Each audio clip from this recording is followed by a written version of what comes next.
saya membaca dalam kitab Al-Iman. Dalam kitab itu menerangkan bahwa Nabi Muhammad SAW itu secara tersirat juga dicantumkan dalam kitab Samaweda. Pertanyaan saya, menurut Ustadz yang telah menguasai kitab Samaweda dan sebagainya, apakah memungkinkan dulu ada nabi yang hak yang ajarannya sebagian dimasukkan dalam kitab Samaweda?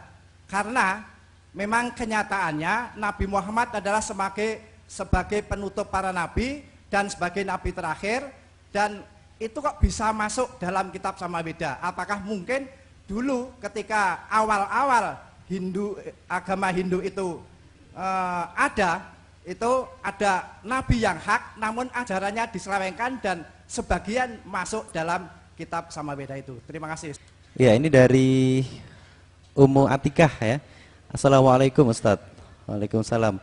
Apa filosofi film anak-anak Krishna di TV, dan tolong diberikan penjelasan agar sebagai orang tua bisa menasehati anak-anak dan ibu-ibu tentang bahaya terselubung film tersebut. Jazakallah khair.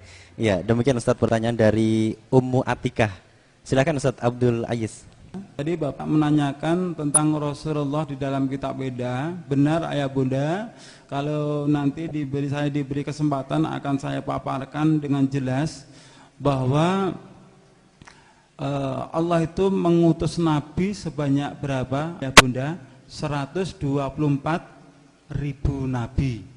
Tapi Rasulnya cuma 25 Rasul. Dari beberapa Nabi itu yang terakhir di dalam kitab Bawisa Purana, ada seorang resi yang mengatakan, oh raja, engkau jangan datang kepada orang bodoh itu. Aku dengan anugerah ini, wahyu ini, akan bisa mensucikan engkau. Nanti akan ada Arya Dharma akan tampil di muka bumi ini. Siapa yang dimaksud Arya Dharma? Yang dimaksud Arya Dharma adalah Nabi kita, Rasul kita, Rasulullah Sallallahu Alaihi Wasallam. Ciri-cirinya rambutnya tidak dikuncir. Biasanya orang itu kan rambutnya digelung di belakang itu. Ciri yang berikutnya, dia akan memelihara jenggot dan mencukur kumis. Luar biasa Bapak Ibu sekalian. Dia akan memakan apa saja kecuali daging babi. Terangkan dengan jelas sampai akhirnya dia akan membawa kitab yang abadi, kitab yang bisa dibuktikan di dalam kehidupan ini sampai di akhirat nanti. Di situ tidak tertulis bahwa itu adalah kitab Weda. Saya juga menulis tentang kerasulan Muhammad di dalam kitab Weda. Insya Allah bukunya sudah ada. Bapak Ibu sekalian kalau memang ingin mendalami, sampai saya scan ayah bunda, dari bahasa Sanskritnya itu saya kotak-kotak yang menandakan itu artinya adalah Nabi kita. Bisa Anda buktikan di dalam kitab aslinya atau Anda lihat di dalam buku tulisan saya lebih dari 4 lembar itu yang menunjukkan dalil-dalil tentang kerasulan Muhammad. Kalau ciri-cirinya banyak sekali ya, tidak kurang dari 30 ciri tentang ciri kerasulan Muhammad, termasuk beliau adalah yatim piatu. Itu tentang kerasulan Muhammad di dalam kitab Weda. Terus saya dapatkan data dari mana? Saya bekerja sama dengan Ustadz Profesor Dr. Zakir Naik dari India.